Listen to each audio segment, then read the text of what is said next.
Hello and welcome back to the British Accent Podcast. I'm Emily. And I'm Tom. And today we're diving into a really interesting topic that blends two powerful forces, language and love. We're asking the question, can dating in English actually help you learn faster? That's right. Language meets love. It sounds romantic, but there's actually a lot more going on behind the scenes when emotions are involved. Dating someone who speaks English fluently can be a real boost to your learning process, emotionally, mentally, and even linguistically. Exactly, Emily. When there's emotional connection, your brain tends to retain information more effectively. Think about it, if you're texting your partner in English every day, listening carefully during conversations, or even arguing in English, you're getting natural, real-world practice constantly. And not to mention the motivation it brings. You're more likely to look up words, learn phrases, or improve your pronunciation when you're emotionally invested in the person you're talking to. Suddenly, studying doesn't feel like homework anymore, it feels like keeping the relationship alive. Absolutely. And it's not just about motivation, there's also frequency. If you're in a romantic relationship where English is the common language, chances are you're communicating a lot.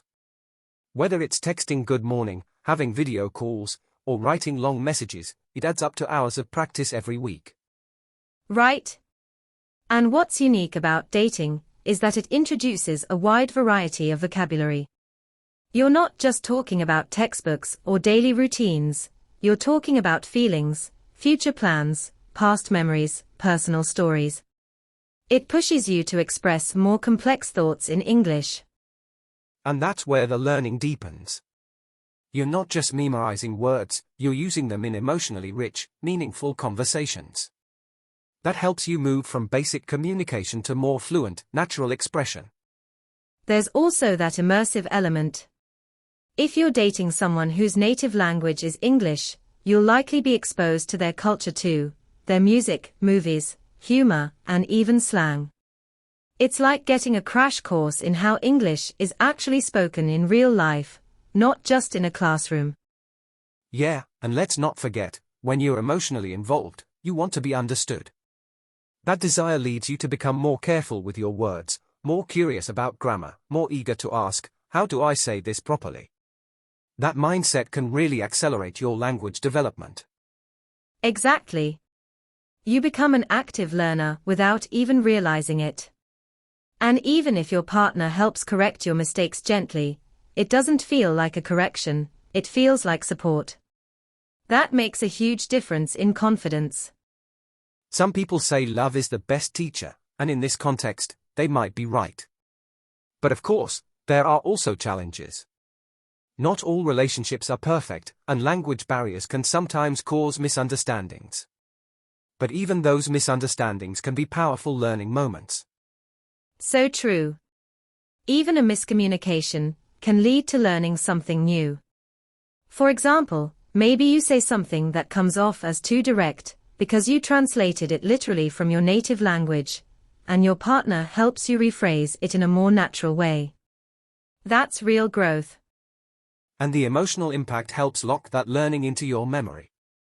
It's not like studying a word you might forget later, it's a phrase or moment tied to a real experience, maybe even an argument or a sweet conversation. That emotional anchor is what makes it stick.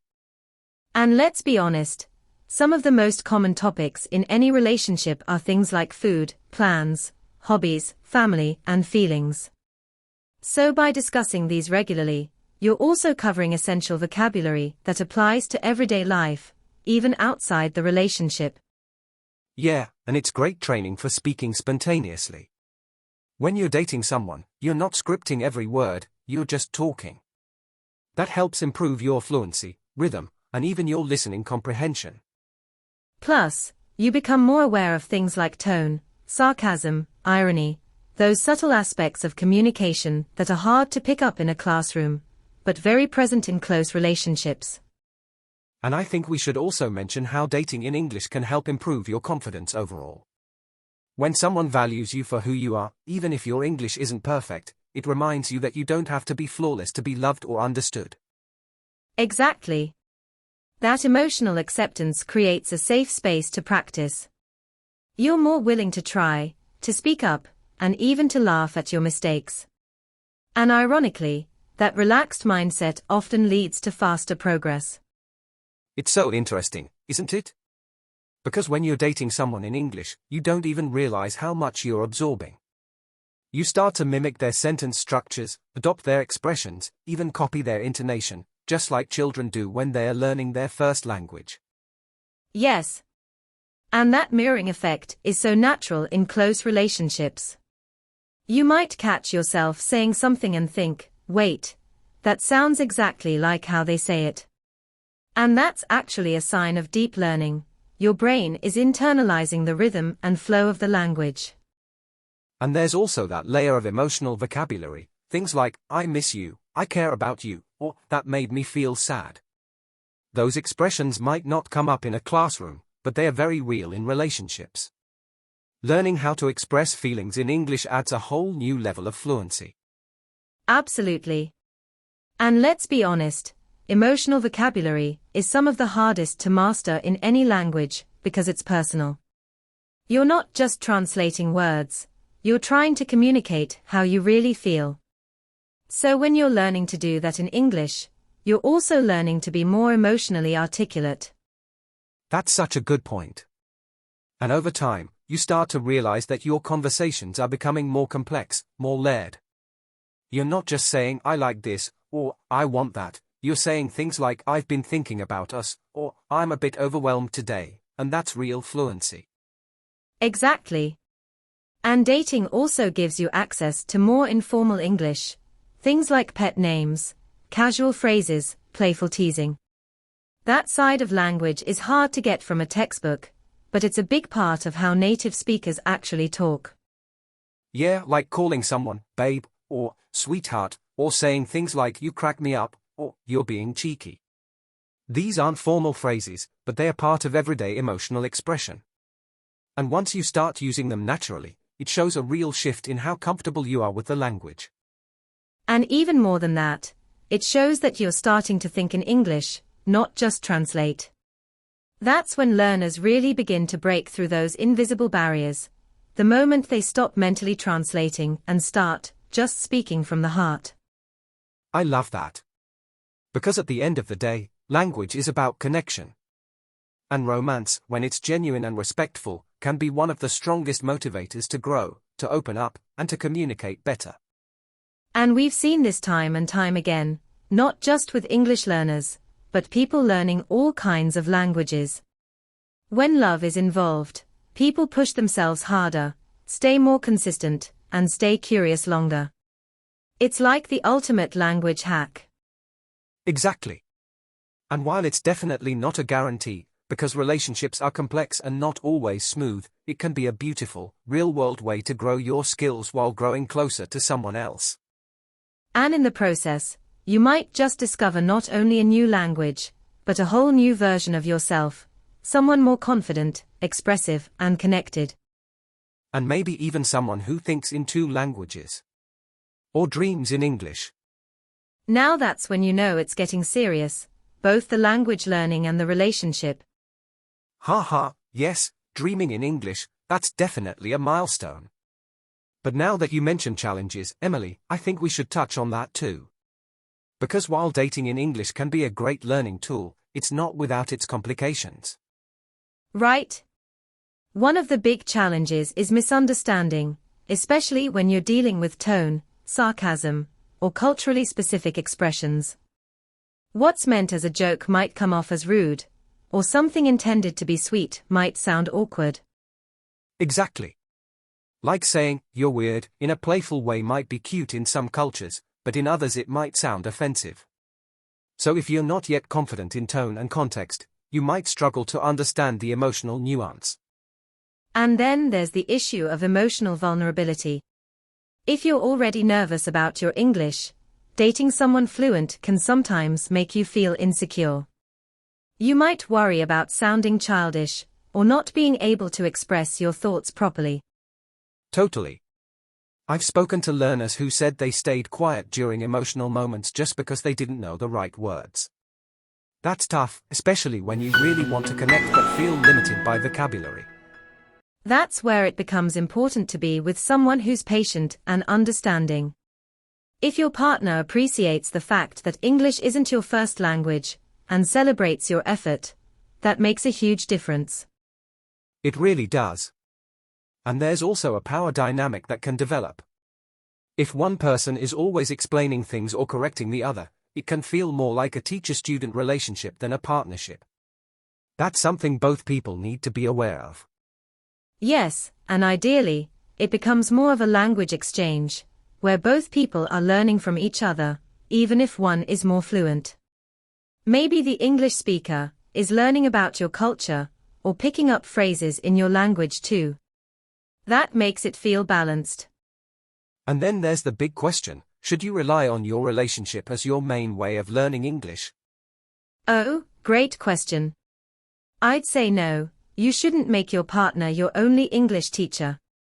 It's fine to learn with them, but you still need to study, read, watch shows, and practice independently. Absolutely. Otherwise, it can create pressure in the relationship. Your partner might feel responsible for your progress, and you might feel disappointed if you're not improving fast enough. Language learning needs to be your own journey too. But when you combine both, personal learning and real conversations with someone you care about, it creates this beautiful synergy. You're reinforcing what you learn in a way that's meaningful and memorable.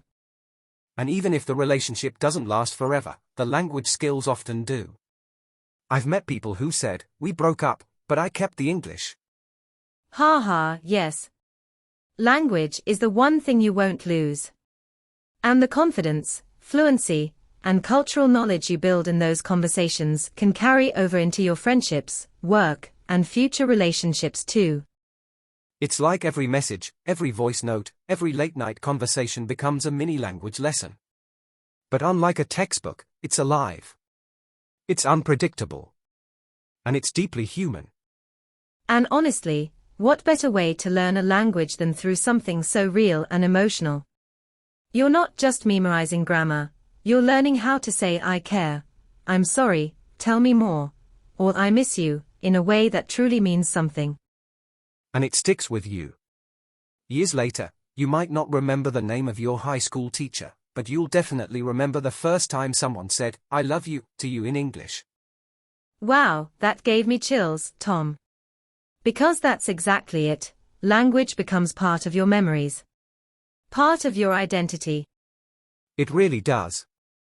And maybe, just maybe, that's the kind of learning that lasts the longest. And you know what else I've noticed? When you're emotionally involved, you naturally pay closer attention to language. You're not just passively listening, you want to understand everything they say. Suddenly, you're Googling slang, watching videos to understand jokes, and practicing pronunciation, so your voice messages sound clearer.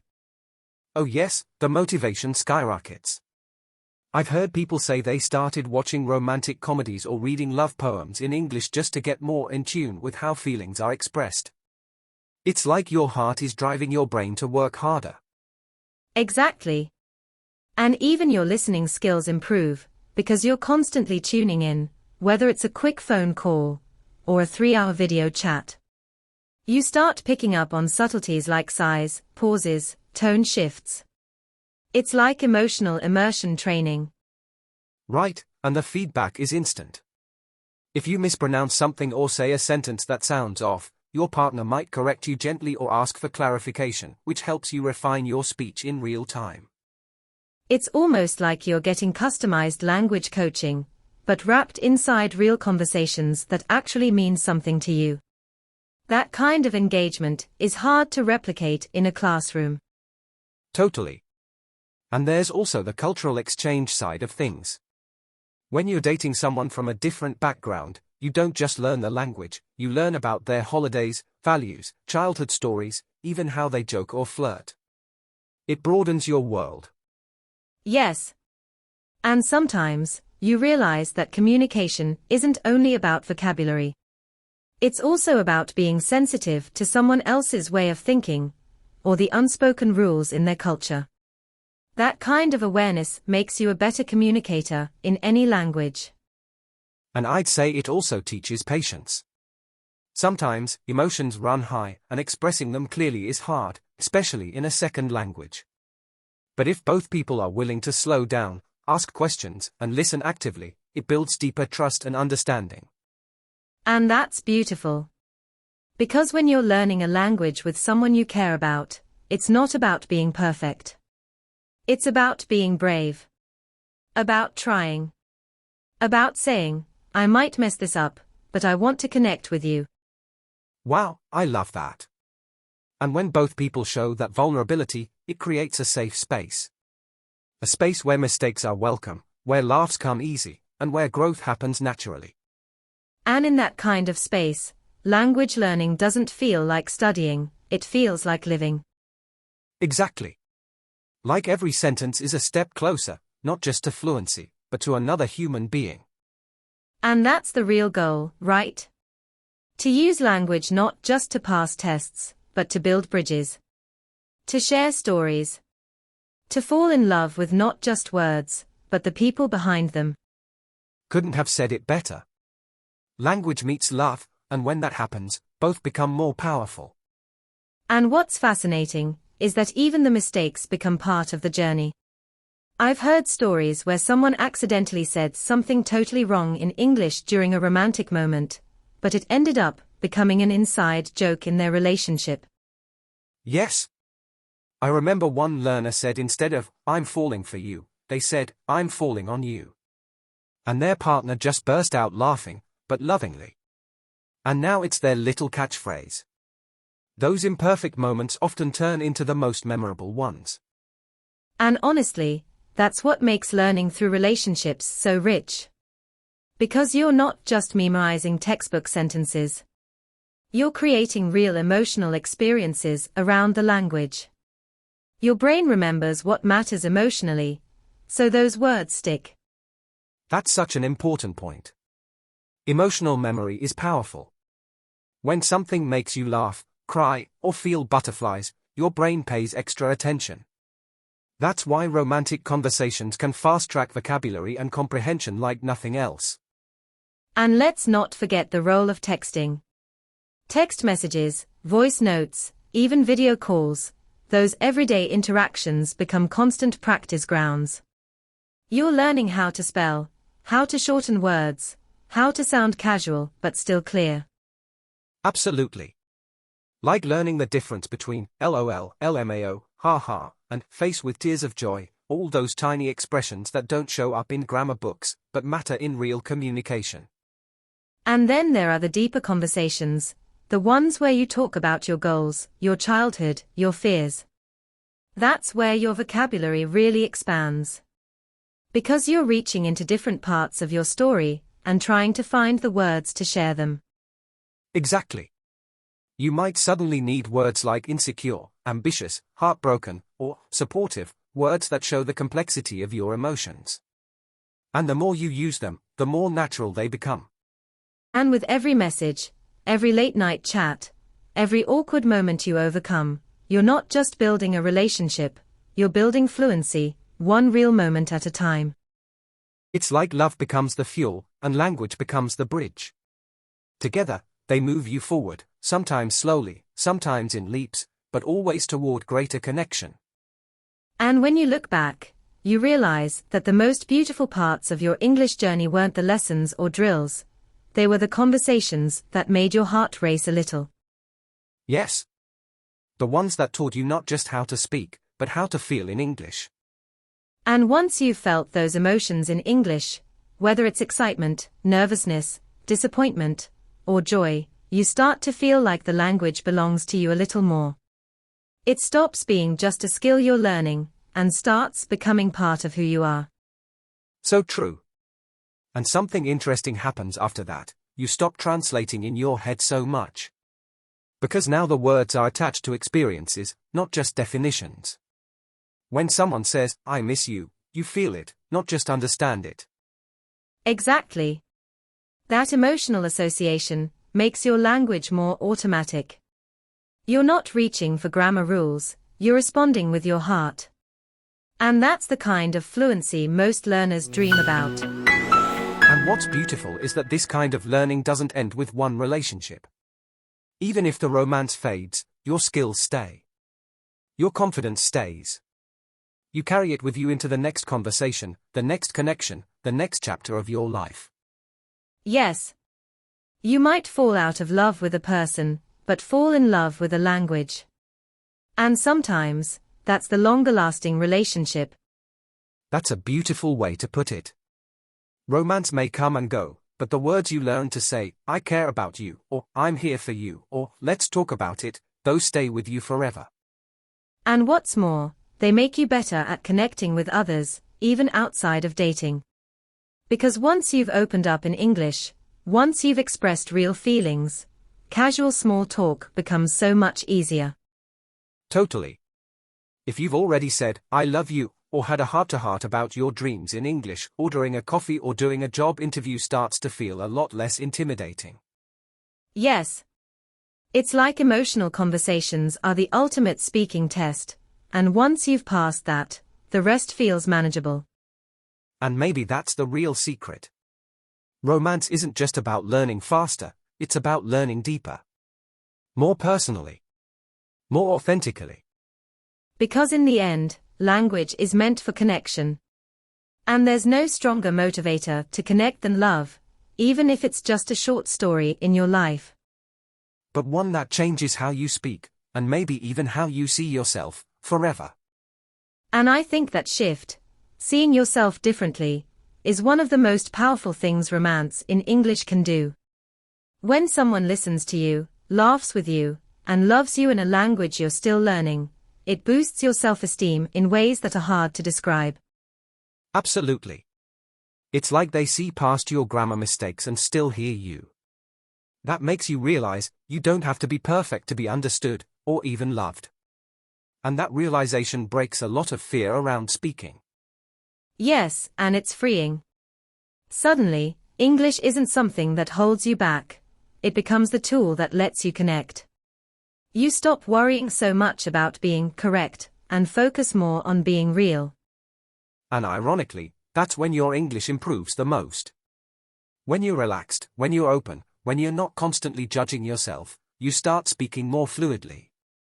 You take more risks with words, and that leads to faster growth. Exactly.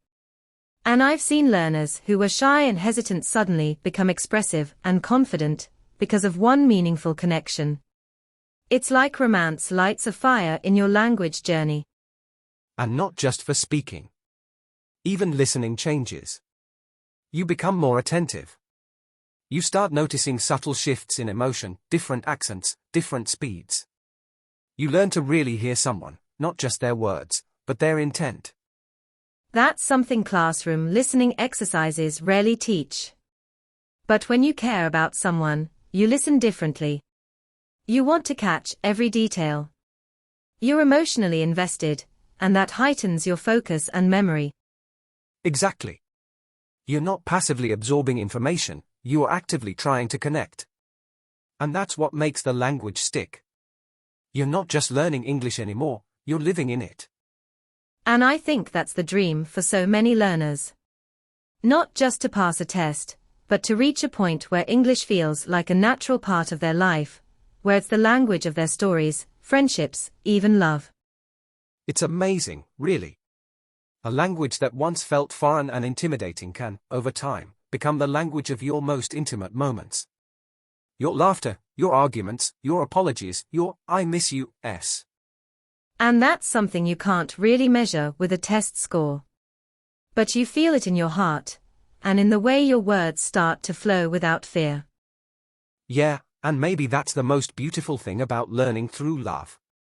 It reminds you that language isn't just about getting things right, it's about getting through to someone. It's about opening up, sharing who you are, and letting someone meet you there. So if you're listening to this and wondering whether romance could help your English, don't be afraid of it.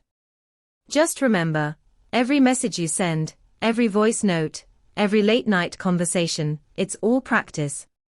But more than that, it's connection. Language meets love, and when they come together, your growth isn't just faster. It's deeper, more joyful, and more human. Thanks so much for joining us on the British Accent podcast today. We hope this episode gave you not only insight into language learning, but also a little inspiration to open your heart along the way. And remember, sometimes the best way to learn a new language is to fall in love with it. Or with someone who speaks it. See you in the next episode.